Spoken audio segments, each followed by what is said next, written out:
moms, I'm Dr. Mani Pavitra, and it's a great pleasure to have someone wonderful with us today.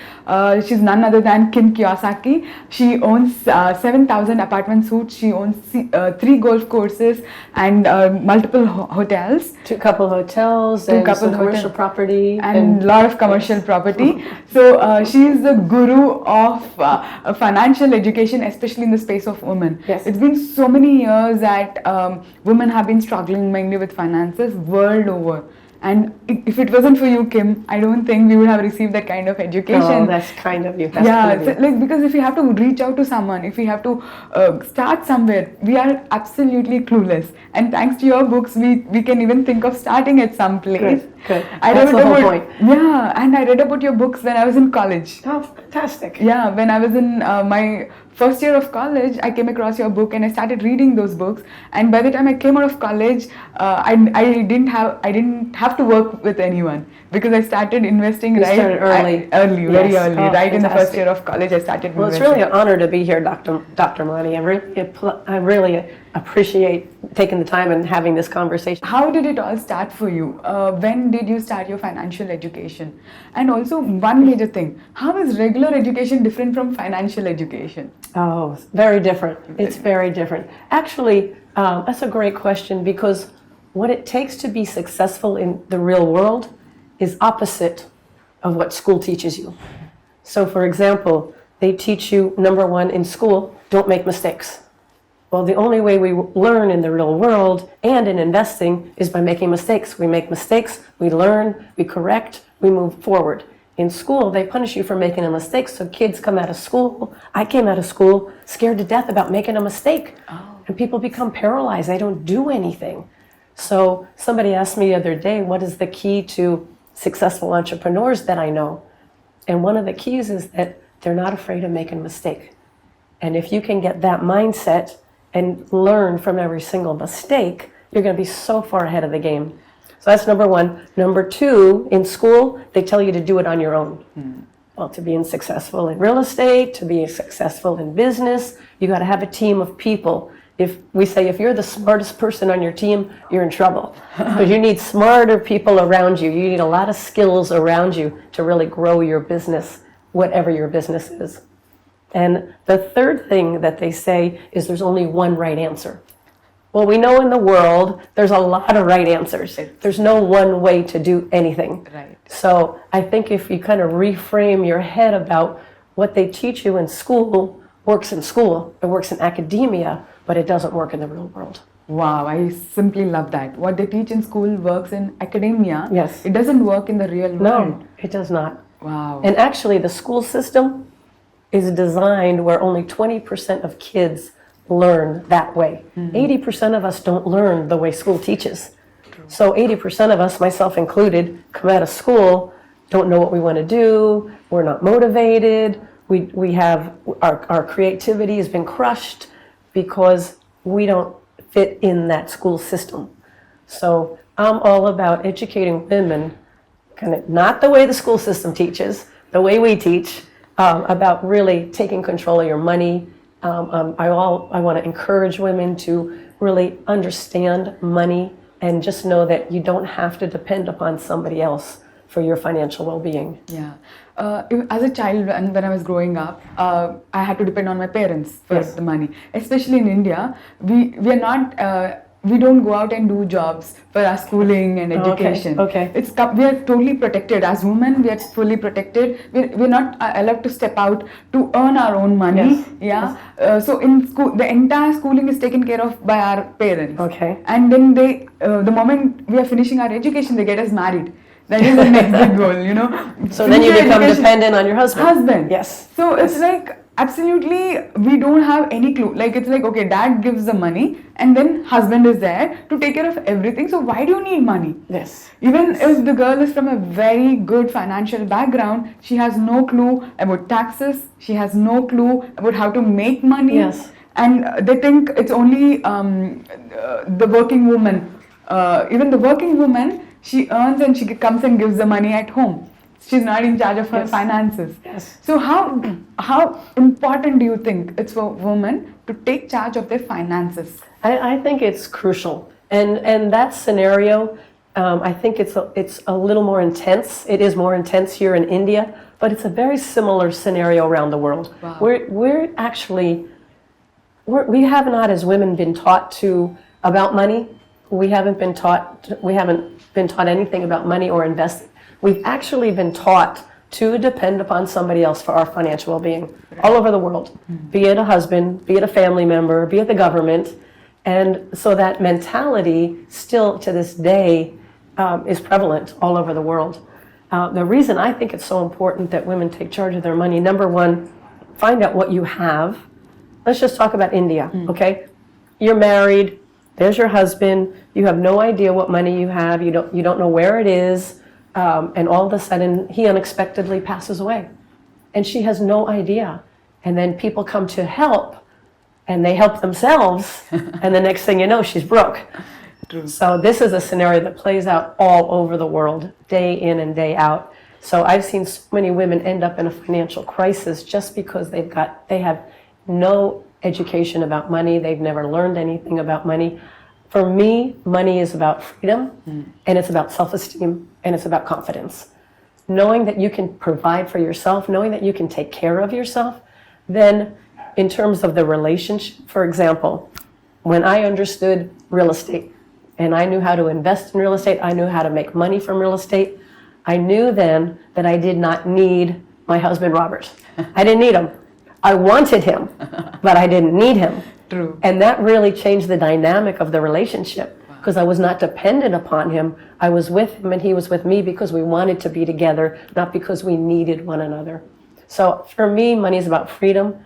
I'm all about women being free, and money has the power to enslave us, as many women are. Yes. Or has the power to set us free. So I'm all about women being free. Awesome. That's such a wonderful definition about women being free, because they know that they're not bound just by money. Yes. But you're there for a beautiful relationship that it's supposed to be. Right, right. So another major challenge that women right now in India are facing, if you know, our divorce rates are very low. Yes. But that's not a good sign, because they are in a marriage because they don't know how to live out of a marriage. So they take abuse, they take taunts from every member of the family, not just the husband. Even the mother-in-law taunts the sister-in-law. Like, she becomes like a glorified maid, taking care of every damn thing. And there's unpaid work. This immense amount. She does a lot of work. She does a lot of work all day long. And after doing all that work, they put her down. They taunt her. Yes. So I feel what you said, financial education would help women to get away from that spot that they are in. And I think the first step, Dr. Mani, is she's got to change this. This is the thing that's crippling. So if she's told, you've got to be a good wife and a good mother, which you do, which I'm all for, and you've got to do whatever you're told, and this is the way it is, and this is what you should do, and this is what you shouldn't do. If you believe that and accept it, even though in your heart you know that's not what you want, at some point you've got to get that courage to step out and say, this is what I want. I guess the question is, what do you want? So what do you want in your life? Even to get there, they need to be financially strong is what I feel. Because otherwise they think, okay, even I want this, but I won't get it. Yeah. Because I have to make everybody happy. Exactly. My job have to walk on eggshells. Yes. Don't rock the boat. Yeah. Keep the peace. Yeah. So, and like, woman is the harbinger of peace in the entire family. Yes. As though she's the sole person responsible for everything that's going wrong. Yeah. Yes. So tell me this. What if a woman came to her husband and said, I want to understand what we have financially? How will he respond? So there's a lot of fear for women to even get there. Yeah. Because, okay, why does she want to know about all of this? You know? So he feels threatened. Yes. So they don't want to upset the boat. But I feel they should start doing it, because that is what will help them grow, mature, and everything else around them would become much more balanced. Yes. She can take little steps. Yes. Start with little steps. Start with understanding the language of money. I talk about the 5 most important terms in the world of money. Is income, we know what income is. Expense, we know what expense is. Asset, and in the rich dad and rich woman world, an asset is something that puts money in your pocket, whether you work or not. So everybody says your house, your personal residence is an asset. Well, not according to our definition. Because even if you own it without a mortgage, you still have taxes, you still have insurance, you still have upkeep, and it's taking money out of your pocket every single day. So our definition of a liability is something that takes money out of your pocket.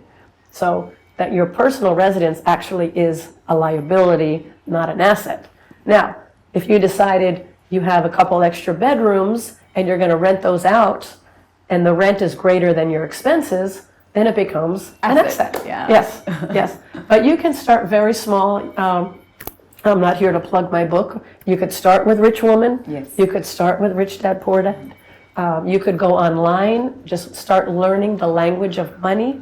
So can you tell the resources? Because when I tell women, okay, you should start investing tomorrow. If she has to go and start investing tomorrow or today, what's the first step that she needs to take? I would say read Rich Woman. I would. I mean, that's I wrote the book very simply as a wake-up call for women. Right. So they do not find themselves in a financial crisis. I'll give you one example, Mani. So in America, and this is true of many developing countries, in America, 3 out of 4 of the elderly living in poverty are women. Right. Yet, 80% of those women living in poverty were not poor when their husband was alive. Oh my God, yeah. 80%. So he passes away, she has no idea. Somebody comes to figure it out for her, and the next thing you know, she's broke. Wow. And I see too many of us women, especially as we get older, finding similar situations. So I don't want any woman to be a statistic. I also do not want a woman to be in a marriage that is toxic, that is not healthy, or in a job she hates, in a situation she hates, because the reason so many of us women stay in bad marriages or bad jobs or bad situations is because we're afraid to leave, because we don't think we can take care of ourselves financially. That to me is a crime. And that's why I speak out, and that's why I think it's so important that women start to understand money. And as you learn more and more, you take baby steps. You go buy a 1-ounce silver coin. Today in the US, that would cost you about $18 US. You buy that, and then you go online and you see the price of silver is up, it's down, what's happening with gold, how come the price is changing. And just because you put down that $18 US, your education goes up. Awesome. Okay, you could do the same buying a few shares of stock. Right. Buy a company that you enjoy. Right. You know? Here we are very comfortable buying gold. In India, Yes, we yes, love gold. buying gold. We get those small gold coins. Yes, So same thing. That's how I started. Yes. I started off with little gold coins, and then I got a little biscuit, and then I sold that, and I could buy something. So it started like that. Yeah. I started with silver. Silver, awesome. And started buying silver. It was when silver was like, gosh, that was a long time ago, like $40 an ounce or so. It was way back when. And we started buying silver and stocking it in our bedroom closet. Right. It's actually how we bought our first house. Oh my God. The down payment was all the silver that we had accumulated. That's how we bought it. That's awesome. But and the reason gold and silver are also important is because as your currency devalues, if your currency devalues, gold and silver should go up. Right. So it's not so much an investment unless you sell it. If you sell it and you make a profit, then it's an asset.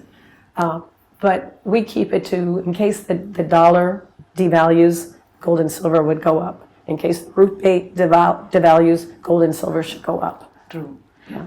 So you spoke about income, expense, liability. What are the other two? Oh, income, expense, asset, liability, and my favorite term is cash flow. Cash flow. Yes, Yeah. cash flow. I'm always looking for how do I get a good return on my money? How do I get a positive cash flow from an investment? It could be, and Warren Buffett, the famous investor Warren Buffett, he says there's many ways to get to financial heaven. So for me, it was real estate. It doesn't have to be real estate. There's so many ways to get to financial heaven, to get financially secure, ideally financially free. There's many ways to do it. So in your study and in your research, and as you're doing your homework about money and investing, you'll see all these different things you can invest in. I mean, I have a friend who loved purses. She loved designer handbags. Wow. Okay, so she began by, her friends would ask her, can I borrow your handbag? Can I borrow your handbag? And so she was lending out all her handbags when she finally realized she could rent them out. She could rent them out. Awesome. So she started a website and she started renting out her handbags. Wow. She'd send them and they'd send them back. And she started a small business. The business grew. And our formula was the cash flow from your business then buys your investments. Awesome. So there's so many ways to do, especially for moms staying at home with kids. The internet has opened up an entirely new world of how to make money. Completely changed the game, totally. We did not have an internet when I started, Right. and so we had to do direct mail. Right. We just had email. That's all we had. Databases were not an easy thing to do, but as you you find something that you really get excited about, and then you go for it. But you take small steps. You don't bet the farm. You take small steps, because with every little step you want to have a win, a success. And then that grows to the next one, and that grows to the next one. But the most important thing is you got to start. Right. Awesome. So another thing, Kim, in India, we have properties. Like Yes. most of us have I see them all over. Somebody owns all those properties. Yes. But they just are there as properties. We say, oh, this is our portfolio, but we don't make money out of it. Okay. Yeah. So another biggest challenge is how to make money out of those properties or assets that you own, but they're not giving you money. Okay. I guess the first question I would ask, and this is a classic rich dad question, often people say, I can't afford it. And instead of saying, I can't afford it, which shuts down your brain, you say, how can I afford it, which opens up your brain. So I would ask, how can I turn this property into a cash flow property? How can I make money from this property? And oftentimes when we're looking at a property, we're only looking at it a certain way. It must be this. It must be a personal residence. Well, maybe you could turn it into a commercial building, or maybe you could turn it into a hostel, or maybe you could turn it into a daycare. You've got to take the blinders off and just look at all possibilities, and only discuss this with people who will support your ideas. That's the most important thing. Yes, because we all know we have lots of family members that are going to tell us we can't do it, that's impossible, what are you thinking, are you kidding yourself? And I have enough of that going on in my own head. I got my own self-doubts. I don't need somebody else with their negative thoughts on top of it. Right. So I always love, especially for women, to surround yourself with like-minded women who are positive, who want you to succeed, who you can bounce ideas off of, who you can brainstorm with. I think that's really important. I think that's an advantage we women have, is we're very, very good with supporting one another to have their dreams. Right. That's such a golden piece that you have just said, because most mothers come back and say, I don't have family support, I don't know how to do it. Yeah. I say, no family will come out and tell you, okay, go ahead and do it. There are very few families who say that actually. Yes. So don't talk to people around you. Right. Talk to the right people exactly. who can guide you out. Exactly. Yeah. Exactly. I made a decision many years ago to stop hanging out with negative people. Awesome. Because again, I got enough going on here. So I really want to hang out with positive people who support, who want you to win. I think that makes all the difference. Awesome, awesome. So another major thing is loan. Here we are afraid of taking loans. Yes. Even from the government, there's so many facilities that the government of India is providing women, especially women in India. We get loans at lower interest. There's so many different things which the government is offering, but women are afraid to take loans. Yes. And even if they take loan, it's because the husband keeps her name on the loan, but he takes the money. Oh, that's a problem. Yeah. That's a problem. Yeah. So she signs for it, but he takes the money. He takes the money. Okay. Well, that can't happen. I mean, there's good debt and there's bad debt, right? So people think of debt as a 4-letter word, and a loan is like a 4-letter word. But I have a lot of debt, but it's good debt. So it's debt I borrow for my property. If you know your property or your business or whatever investment you're going to take that money out for, you've got to know how you're going to pay back that loan and how you're going to make a profit. And it's not rocket science. The formula is very simple. Income minus expense gives you what's called a net operating income. Income minus expense minus your debt will give you a cash flow. Whether it's positive or negative is how well you manage that property or that investment or that business. So don't take a loan out if you don't know that you can pay it back. I'm not saying guaranteed. There's no guarantees in life at all. Right. But you should have enough knowledge and experience to know that, yes, I can give them the money. All the bank wants to know, all the lender wants to know is, when do I get my money back?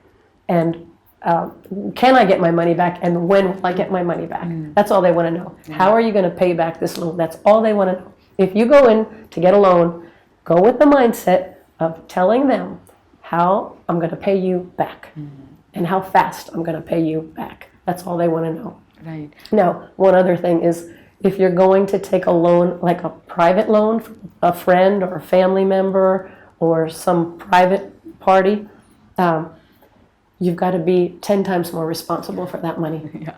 That's not a gift. Right. That's a responsibility. Whenever I borrow money from an individual, that weighs heavy on me. I prefer not to do that because that's a lot of responsibility. Every time I have, I'm happy to say I've paid them back and they've got a great return on their money.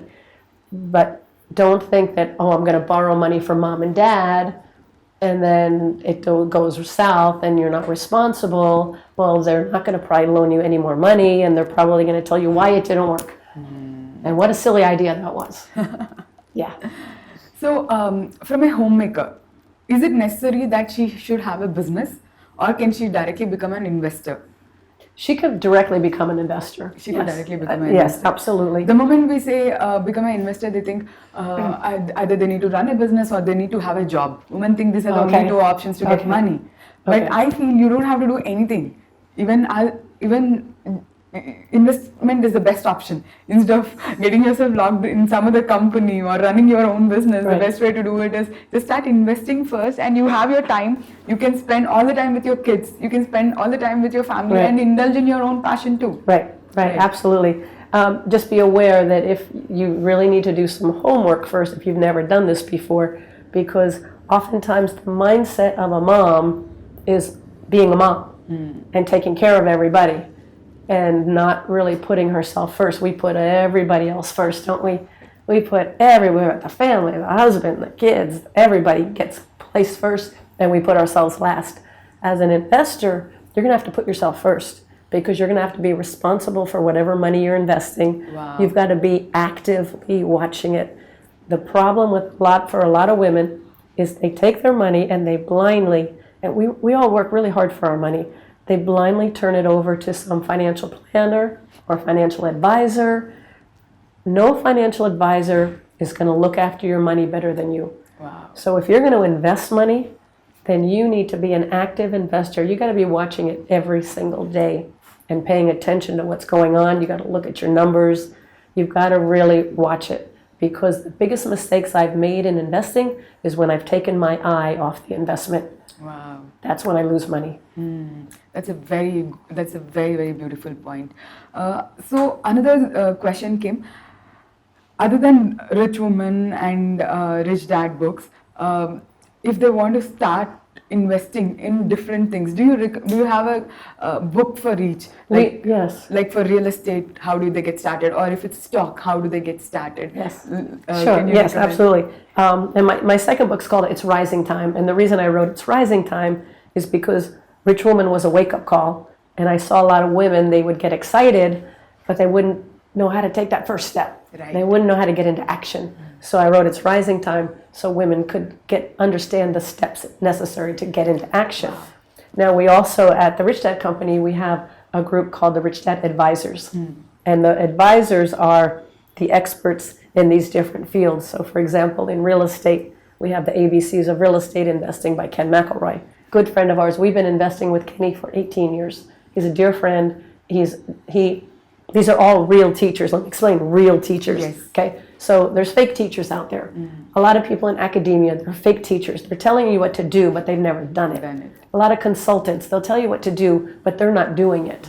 So real teachers are who I want to work with. And these are people who are teaching, but they're doing what they're telling you every single day of their life. So Ken McElroy. So that's how you identify a good teacher. Yes. Are they doing it or are they just speaking? Yes. Are they doing what they're talking about every single day? Wow. That's my litmus test. So Ken McElroy has a very large real estate investment company and property management company. He's had it for longer than I've known him. Very successful. I've watched him go from this big to now dealing with major investment banks throughout the world. It's kind of fun. Andy Tanner has a book on stocks, how to get cash flow from stocks. Then we, of course, have our advisor on taxes and legal. My friend Lisa Lannon, who we spoke with, we spoke in Chennai just a few days ago. She's on social capitalists. So, for example, today, capitalism has a very bad name. People, it's another four-letter word, because Wall Street and a lot of major businesses have gotten very greedy, very power hungry, and to change that balance, we need social business, conscious business that's doing business in a way that serves everybody, not just their pockets. So yes, we do have a series of books for different investments, and there's a lot of great material out there. You gotta search for it, and also just look to the source. Who's the author, or who's the author of there's a lot of newsletters out there. Who's giving you the information, and are they really doing what they're telling you to do? True. Another major thing which we have noticed is we get really excited when we attend the seminars, when we read a book, but then it doesn't translate into action. Yes. How to translate whatever we want to do into massive action? Because without action, it's absolutely useless. All that knowledge, it's useless. It's absolutely useless. It's like you have all the knowledge. Google can give you all that knowledge. Now you don't even have to know all of it. How to take massive action? Because without taking action, all the knowledge is of no use. And I think one of the advantages women have, again, I mentioned it earlier, is about they're very good at forming networks. Connecting with 2 or 3 other women. I think if you could get 1, 2, 3 other like-minded women who also want to do the same thing and support one another is number one, because it's hard to do it on your own. It really is hard to do it on your own, because all of a sudden you start telling, this self-talk comes in, and oh, I can't do this, what was I thinking, this is hard. Then in the beginning, it's a big learning curve. So I would just say, you've got to set a goal. Okay? Because a goal puts you into motion. It puts you into action. And Einstein said, nothing happens until something moves. So you got to go do something. You got to do something. So what I would do, and what I've done, is so I have a goal. And I would say, okay, what one little thing can I do today that will get me closer to that goal? And you just do one thing a day. Even if it's just one thing a day. It could be something so simple. What can I do today? Maybe it's making a phone call, looking at a property. Maybe it's driving around your neighborhood to see if there's something of interest, or talking with somebody who is doing what it is you want to do. I think that's really a shortcut for a lot of people, to find a mentor. And a mentor doesn't have to be somebody that is on your cell phone speed dial every day. It's somebody that maybe has the experience and has the knowledge and has done what you want to do, and you take them for a cup of coffee, you take them to lunch. You take her to lunch, and you ask her. Most people who are successful entrepreneurs, for example, and successful investors, they're very happy to share when somebody's starting new. They want you to win. Right. So mentorship is a great thing. If you know somebody who's doing what it is you want to do, pick up the phone and say, hey, can I buy you a cup of coffee? I just wanted to pick your brain. Wow. But it's the little steps along the way. You've just got to do something every single day towards that goal, whatever the goal is. Wonderful. That's a great takeaway. And don't be afraid of making a mistake. Okay? People, this is for women especially, they're like, oh, I can't do that. What if I fail? What if I make a mistake? Well, if you make a mistake, good, because you learned. All the mistake shows you is something you didn't know. That's all it is. And you go, oh my gosh, I didn't know that. Now I know that. Okay, I'll put that into my next learning. I'll put that into what I'm doing next. So mistakes are great. We all hate making them. But if you can learn to get the lesson, what is it this mistake is teaching me? What is it I didn't know that caused this mistake to happen? Then you take that on, and that's how you grow. Awesome. So another area which I wanted to ask you is personal fitness and financial fitness. Yes. Do you think there's a very similar? Yes, very similar. Very similar. You have to do it on a regular basis. It's like I have a fitness trainer, and I go see him 3 days a week. And he has me lifting weights, and he has my muscles getting stronger. Well, this muscle has to get stronger. And so you constantly have to be learning. You constantly have to be growing, and at least I do. Somebody asked me, what's my greatest fear? My greatest fear is I stop learning and I stop growing. That's my greatest fear. That and claustrophobia. I'm claustrophobic. So, and I actually talked to my fitness trainer about some of the things that we do are so similar to life. Right. And so one of the things that he pushes me all the time, he takes me out of my comfort zone. And he has me do the heavier weights, or he has me do the harder cardio. And because of that, I grow and my body changes and I get transformed.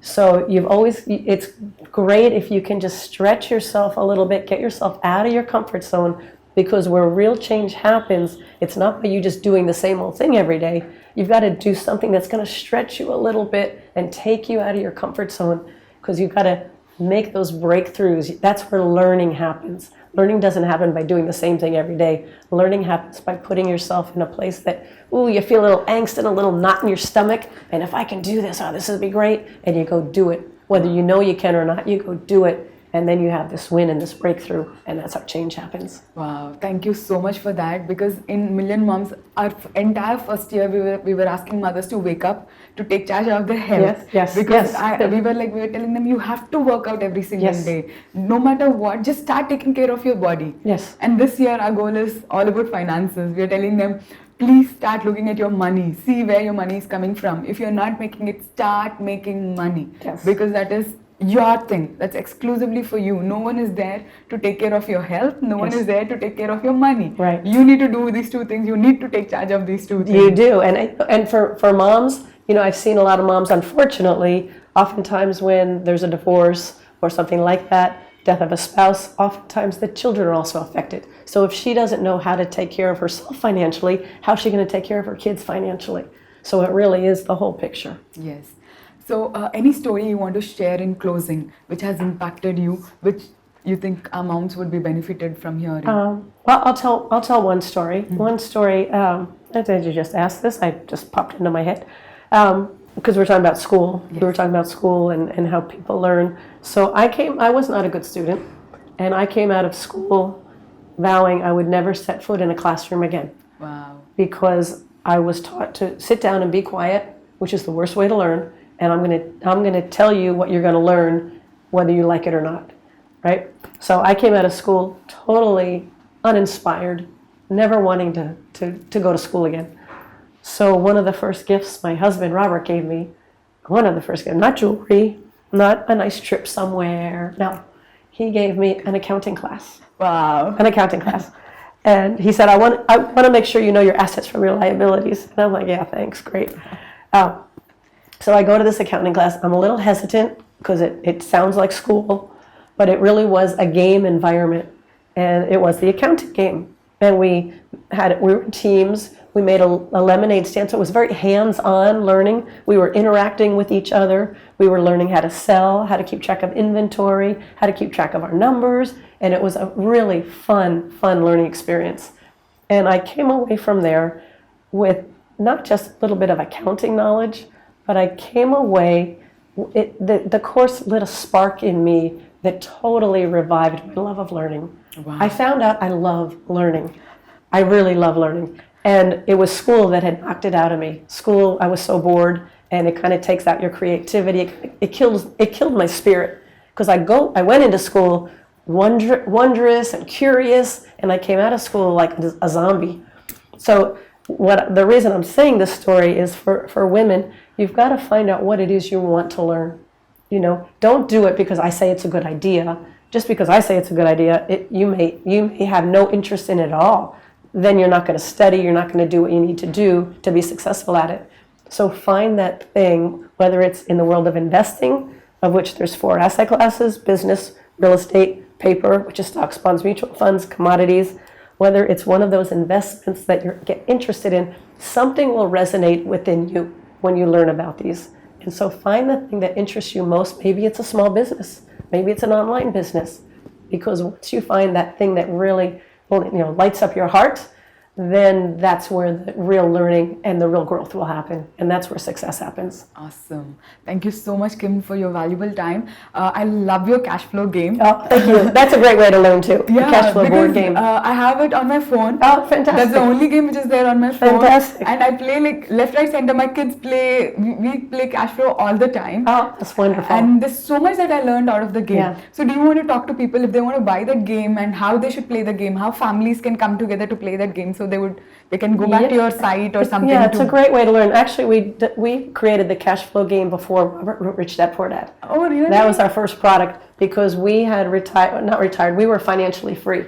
And everybody said, how did you do it? How did you do it? Because we did not have a lot of money at the time. We didn't have millions of dollars. How did you do it? How did you do it? So we decided we love games. So we created a board game with exactly what we did to what we call get out of the rat race and become financially free. Right. And so there's all these deals, you analyze deals, there's accounting, you have to keep track of your numbers.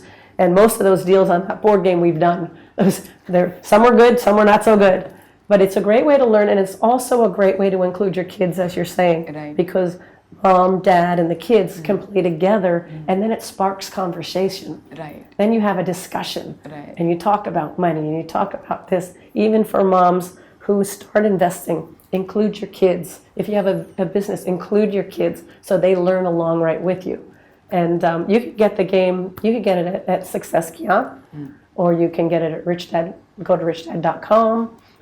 It's our favorite product of all time because it is what we did to become financially free. Awesome. Thank you so much for your time. Thank you, Dr. And Mani. in spite of having a bad throat, you spend so much time in educating mothers. I'm sure this is going to touch lakhs of lives because we have a lot of followers on Million Moms and they actually learn from the interviews. The format that I'm using to educate mothers is to get inspiring women who have done all of this, who have, who walk the talk. And that's how they get motivated. They take notes from the interview. They write to, great. they write back saying, wonderful. this is what we picked. This is how we are applying in life. Oh, fantastic. Well, if I can support you in any way, you let me know. Sure. I'd be happy to do that. Thank you so much, Kim. Thank you, Dr. Mani.